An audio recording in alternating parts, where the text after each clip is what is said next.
नमस्कार दोस्तों। महात्मा बुद्ध को आप लोग जानते ही होंगे। बुद्ध के संग सबके लिए खुले रहते थे। सब उनके शिष्य बनना चाहते थे। कुछ लोगों को बुद्ध सीधे अपने संग में शामिल कर लेते थे, तो कुछ लोगों को कहते थे तुम एक दिन और एक रात के लिए शमशान में जाकर रहो। इसी प्रकार एक व्यक्ति बुद्ध के पास आया और कहा, मुझे अपना शिष्य बना लीजिए बुद्ध। बुद्ध ने उस व्यक्ति से कहा, तुम्हें मेरा शिष्य बनने के लिए एक दिन और एक रात शमशान में बिताना होगा और तुम वहाँ जो भी कुछ सीखोगे मुझे आकर बताना होगा। उसके बाद ही तुम संघ में शामिल हो पाओगे। वह व्यक्ति यह सुनकर घबरा गया। उसने बुद्ध से कहा, दिन में तो ठीक है, लेकिन रात में शमशान में रहना खतरनाक है बुद्ध। मैं ऐसा खतरा नहीं ले सकता। व्यक्ति ने कहा, वहाँ भूत प्रेत होंगे, वो मुझे पकड़ लेंगे। बुद्ध ने कहा, क्या तुमने भूत प्रेत देखे हैं? नौजवान व्यक्ति ने कहा, नहीं, पर मैंने सुना है। कुछ लोगों को देखा भी है जिसमें भूत आ जाते हैं, वह अजीब अजीब हरकत करते हैं। तब बुद्ध ने कहा, तो तुम्हारे पास ये सुनहरा अवसर है ये जानने का कि भूत प्रेत होते हैं या नहीं। तुम वहाँ एक रात गुजारो और फिर स्पष्टीकरण करके बताना कि भूत प्रेत होते हैं या नहीं। अगर तुम्हें वह मिल जाए तो तुम उनका विश्लेषण करना कि वह कैसे होते हैं, और अगर नहीं मिले तो तुम यह भी जान जाओगे कि वह नहीं होते। तुम घबराना मत। वहाँ जो भी घटना घटित होगी तुम मुझे उसे आकर बताना। नौजवान व्यक्ति ने कहा, ठीक है गुरुदेव, अगर आप ऐसा कहते हैं तो मैं एक दिन और एक रात शमशान में गुजार लूँगा। बुद्ध ने कहा, ठीक है, अभी तुम आश्रम में आराम करो और कल सुबह ही शमशान के लिए निकल जाना। बुद्ध ने अपने 4 शिष्यों को कहा कि यह व्यक्ति कल शमशान जाएगा, तुम उसके पीछे जाना और उस पर नज़र रखना, उसका ध्यान रखना, पर याद रहे उसे ये बात पता ना चले कि तुम उनके पीछे गए हो। अगले दिन वह व्यक्ति बुद्ध के पास गया और बोला, जैसा आपने कहा था गुरुदेव, शमशान में जाने के लिए मैं शमशान के लिए निकल रहा हूँ। बुद्ध ने उस व्यक्ति से कहा, ठीक है, अब तुम जा सकते हो। वह व्यक्ति शमशान गया और एक दिन और एक रात गुजारने के बाद वह अगले दिन बुद्ध के पास आया और बुद्ध उसे देखकर मुस्कुराए और बोले कि तुमने एक दिन वहाँ गुजारी, तुमने क्या देखा और क्या सीखा? व्यक्ति ने कहा, मैं वहाँ सुबह सुबह गया। कुछ देर बाद मैंने देखा कि कुछ लोग एक अर्थी लेकर आ रहे हैं। कुछ लोग सामान्य थे तो कुछ लोग बेहद खुश थे। वह कह रहे थे कि उस व्यक्ति ने अच्छे कर्म किए हैं या बहुत किस्मत वाला है। उस बुजुर्ग के बेटे ने अपने माता पिता को अग्नि दी। वहाँ कुछ देर खड़ा रहा, उसके बाद एक एक करके सब लोग जाने लगे। थोड़ी देर बाद वहाँ 2 अर्थी और आई, जिसमें एक अर्थी किसी अमीर व्यक्ति की थी जो बहुत ही सजी हुई थी। उसमें बहुत सारे लोग भी थे, जबकि दूसरी अर्थी गरीब व्यक्ति की थी जो बेहद साधारण थी। उसमें कुछ ही लोग थे। अमीर व्यक्ति की चिता चंदन की लकड़ी पर जलाई गई, जबकि गरीब व्यक्ति की साधारण लकड़ी पर। पहले अमीर व्यक्ति की चिता को जलाया गया क्योंकि वह अमीर था, जबकि बाद में गरीब व्यक्ति की। थोड़ी देर बाद दोनों व्यक्ति की चिता को जला दिया गया। उसके बाद सभी लोग वहाँ से चले गए, लेकिन मैं वहीं खड़े उसे देखता रहा। बुद्ध ने कहा, तुमने उनकी चिता को देखकर क्या समझा? व्यक्ति ने कहा, बुद्ध, दोनों की चिता एक समान थी। दोनों का शरीर उस चिता में जल भी एक समान तरीके से रहा था। उसके बाद दोनों उसमें जल गए। अंतिम में जो बचा वह भी एक जैसा ही था, उसमें कुछ अलग नहीं था। हे बुद्ध, उसके बाद वहाँ एक स्त्री की अर्थी आई। उस स्त्री का पति बेहद दुखी था और वहाँ आए सभी लोग भी काफ़ी दुखी थे। वह सभी उसके पति को सांत्वना दे रहे थे।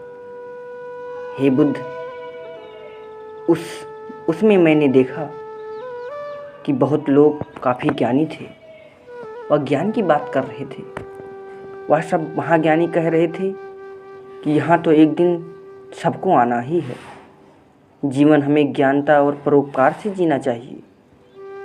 किसी को कभी कष्ट नहीं देना चाहिए। धन के पीछे हमेशा भागकर कुछ नहीं होता। अंत में हम सबको एक दिन शमशान में ही आना होता है। उसके बाद वहाँ कोई नहीं आया और मैं पूरी रात वहीं पर रहा और अगली सुबह आपके पास आ गया। बुद्ध ने पूछा, क्या तुम्हें वहाँ कोई भूत प्रेत दिखा? व्यक्ति ने कहा, नहीं, मुझे वहाँ कोई भूत प्रेत नहीं दिखा। पूरी रात मैं अपने आप से डरता रहा, पत्तों से डरता रहा, जानवरों की आवाज़ों से डरता रहा, लेकिन पूरी रात में मुझे कोई भूत प्रेत नज़र नहीं आए। बुद्ध ने उस व्यक्ति से कहा, ठीक है, अब तुम जाओ और आश्रम में आराम करो। कल फिर एक दिन और एक रात के लिए तुम्हें शमशान में जाना होगा। यह सुनकर वह व्यक्ति बोला, आप कैसी बातें कर रहे हैं बुद्ध? आपके कहने पर आज मैं पूरा दिन वहाँ रुका और रात रुकी। वह समय मैंने कैसे काटा है यह मैं ही जानता हूँ। अब मैं वहाँ दोबारा नहीं जाऊँगा। बुद्ध ने कहा, देखो, जो खास चीज़ तुम्हें वहाँ जाकर मिलनी है वह तुम्हें अभी तक नहीं मिली। तुम एक दिन और वहाँ रुको, तुम्हें वहाँ अवश्य मिल जाएगी। व्यक्ति कहता है, ठीक है, मैं आपके कहने से एक बार और चला जाता हूँ। यह कहकर व्यक्ति आश्रम में जाकर आराम करने लगा। अगले दिन वह व्यक्ति फिर बुद्ध का आशीर्वाद लेकर वहाँ से शमशान के लिए चला गया। एक पूरा दिन और रात बिताकर वह अगले दिन फिर बुद्ध के पास आया और बुद्ध ने पूछा, तुम्हें वह चीज़ मिली? व्यक्ति ने कहा, हाँ, मुझे वह मिला। बुद्ध ने पूछा, तो बताओ तुम्हें वहाँ क्या मिला? व्यक्ति ने कहा, मैंने देखा कि कुछ लोग शाम को मुझे अर्थी पर लेकर आ रहे हैं। मेरे पीछे कुछ 15-20 लोग चल रहे हैं और मुझे 4 कंधों पर उठा रखा है। मेरे पिता आगे आगे चल रहे हैं। कुछ लोग मेरे ऊपर फूल फेंक रहे हैं और कुछ रिश्तेदार मेरे पीछे चल रहे हैं। वह लोग बेहद दुखी हैं। मेरे पिता और भाई भी बेहद दुखी हैं। कुछ उन्हीं में से दुखी होने का नाटक कर रहे हैं, तो कुछ लोग मेरे पिता को सांत्वना दे रहे हैं। वहीं दूर खड़ा मेरा भाई बेहद दुखी है। कुछ लोग उसे सांत्वना दे रहे हैं कि तुम ही अब सबके इकलौते वारिस हो। तो कुछ लोग कह रहे हैं कि ये गलत हुआ। वह लड़का तो अभी जवान था, अभी तो उसने कुछ देखा भी नहीं था और उसके साथ ऐसी घटना हो गई। तभी मुझे अर्थी पर लिटा दिया गया और सारा क्रियाक्रम किया जाने लगा। मैं यह सब अर्थी पर लेटे देख रहा था। मैंने उस अर्थी से उठना चाहा, लेकिन मैं उठ नहीं सका। मैं सांस लेना चाहता था, लेकिन सांस नहीं ले पा रहा था, क्योंकि मेरे अंदर सांस नहीं थी। मैं अपने पिता को गले लगाना चाहता था, लेकिन मैं उठ नहीं सकता था। मैं अपने भाई को गले लगाना चाहता था, उसे कहना चाहता था कि तुम माता पिता का ध्यान रखना, लेकिन मैं बस लेट कर देख रहा था, कुछ नहीं कर सकता था। उसके बाद मेरी चिता पर लकड़ियाँ सजाई जा रही थी। मेरा मुंह भी ढक दिया गया। मुझे अब उस चादर के पार कुछ दिखाई नहीं दे रहा था। फिर उसके बाद मुझे गर्मी महसूस होने लगी। फिर मुझे जलाया जा रहा था। मेरे हाथ पैर जलने लगे हैं। मेरी हड्डियाँ, खाल सब जलने लग रहा था। धीरे धीरे अग्नि और ज़्यादा बढ़ गई थी। मैं वहाँ से उठना चाहता था। मेरा दम घुट रहा था। मैं सांस लेना चाहता था, लेकिन मैं कुछ ऐसा नहीं कर पा रहा था। मैं उस अग्नि में पूरी तरह खो गया। मैं पूरी रात खुद को ऐसे ही जलते देख रहा था। मैंने देखा अंतिम रूप से मेरे पास केवल मेरी राख ही बची। उस पूरी रात ना तो मैं डरा, ना ही मुझे डर का एहसास हुआ। पता नहीं कहाँ मैं पूरी रात खोया हुआ था। और सुबह होते ही मैं आपके पास आ गया। बुद्ध ने मुस्कुराए और बोले कि अब तुम संघ में शामिल हो सकते हो।